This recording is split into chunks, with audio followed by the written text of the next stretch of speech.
Hi, Ben from the Sustainable Games Alliance here with another demonstration video of one of our tools for calculating using the SGA Sustainable Games Standard. So this time we're looking at the emissions and the energy consumption of gameplay on mobile devices. And before I get into how to use it, I wanted to talk a little bit about the two key things that we have identified and embedded into the standard that I think make quite a difference, quite an improvement over previous approaches. So the first one is the standard embeds battery information as the key site of energy and emissions calculation on mobile devices. So for any phones and portable gaming, having a battery in the device means we get really accurate. We can really accurately measure the energy consumed by that device. Technology has progressed pretty well now, and we hope to embed this as an automated approach to help the entire industry and streamline everyone's reporting. So that's the first part of it. The second is that once we've identified the actual energy consumed by devices, we then also need to apply an allowance for energy losses from charging.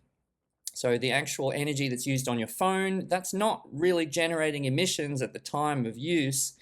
Those emissions have already happened. They've come from the grid as the user has charged their phone. And so that process is not 100% efficient. In fact, the average, I think, is around about 70% efficiency, and that's what we've assumed as a sort of baseline conservative default. That number will improve as technology gets better, as chargers get more efficient. But yeah, that's the kind of the two main things. We need to account for the energy on the device itself, and then how that gets calculated as the sort of emissions impact from the grid that it's been charged from. So we've got four options for the Scope 3 Category 11 use of sold products mobile data input sheet. Option 1 and 2 are methods that really need automation. They're not going to be usable for just the average spreadsheet data collection user because we have billions and billions of users on our mobile devices. So measuring the energy consumption of each one of those needs to be kind of automated and the data collection to happen automatically. But they're here, and I'll talk you through what the calculation process is that we hope will get embedded in the hardware platforms, in the games ecosystem, the tools, engines, things like that, to do this reporting. The same option 2 is the same, except that it doesn't use actual energy consumption. It uses percentage of battery and then applies some capacity information based on the model of the phone that it is. So we need to collect that information as well.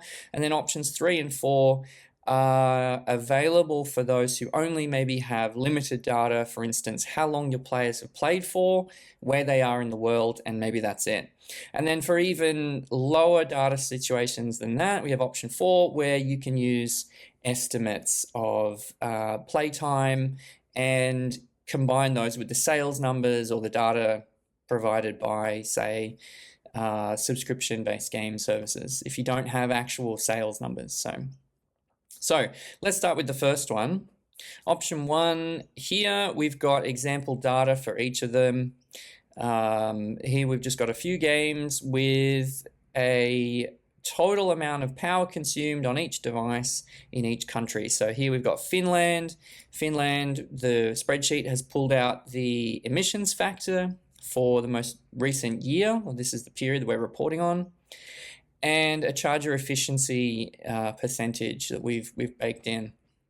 So when we put in the energy consumption figures that our reporting software, maybe it's an analytics program embedded in our game, or maybe it's our game engine reporting on this for us, we can plug that straight in here, and we multiply that number by the emissions factor. So when we've got the power consumption of all of our players across it. All we need to do is scale that up for the charger losses that have happened when charging from the grid, which is what happens here. And then that value can be combined with the emissions factor from the grid to give us a CO2 emissions factor value. And then we just add them up for all the locations, and that's it. That's the total for our games. In the meantime, we may also need alternative approaches.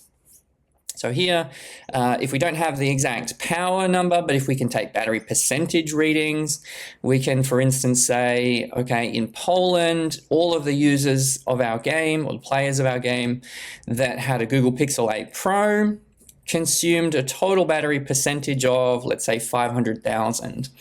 So, for instance, there you might have a dozen players who you've collected the data from them. When they started the game, the battery was at 85%, and when they finished, it was at 75%. So you got 10% there. You just add all of those up for the given region and for a given device, plug it in here, and then the database looks up the capacity of the phone, applies some calculations to it to give a 1%, show what a representative 1% of the battery is likely to be, particularly given on the age of the phone itself.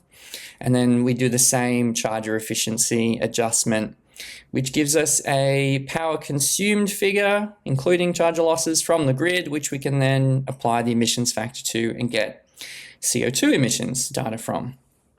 So again, another complicated approach, not the sort of thing that we're going to be just doing with spreadsheets, but the kind of thing that we could automate with a software solution. Option 3 is more accessible to the ordinary developer.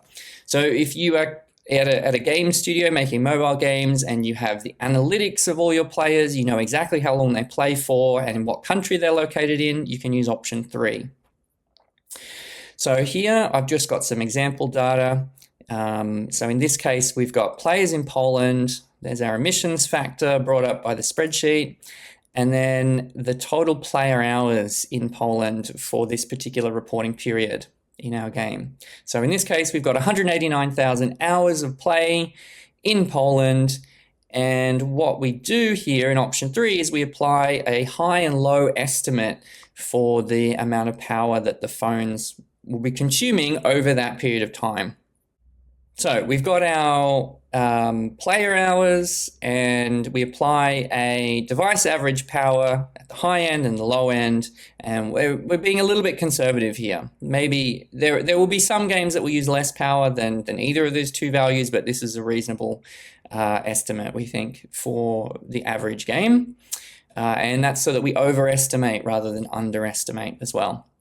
So again, we need to apply a charger efficiency losses value, and then we can compute our high and low energy consumption estimates. So in the high scenario, it's just that many hours times by 5 watts, and that's our total. And in the low, it's that many hours times by 3 watts. And then for each of those energy aggregates, those kilowatt hour totals, we can apply the emissions factor for the grid for the most recent period and get a pretty good estimate of the CO2 emissions from that player base in that country. So that's option 3. Option 4 is when you don't even have player duration data. If you've only got sales figures or maybe the total number of players or even an estimate of total number of players and some information about how long your game is or how long you expect people to play your game for, that's when you use option 4. So here we've got a game with players in the United Kingdom, and we have sales of about 20,000. So maybe we've received information that our game has been played by 20,000 players in the UK. And we expect the game to last 15 hours, maybe that's our best estimate, or we can also use a self-reported figure. Both of these are your estimates, so they're your best estimate. You know your game better than we do. And if it's a more, say, repeatable game, if you play it in bursts over a long period of time, you can put in the expected total hours that you think players will be playing for. So maybe they play for 15 hours over a month or a year or something. And then you select which of the two options you're choosing. And again, we apply the same high-low mobile power consumption estimates, charger efficiencies, and then we get our high and low energy consumption totals and apply the same emissions factors over those emissions. And that gives us our totals. To kind of summarize, option 1 and 2 are the most accurate, but they need the most automated software supplied solutions. Because there are all sorts of benefits to doing that. We get to find which devices are not performing well. We can identify how our games are performing versus other leading games.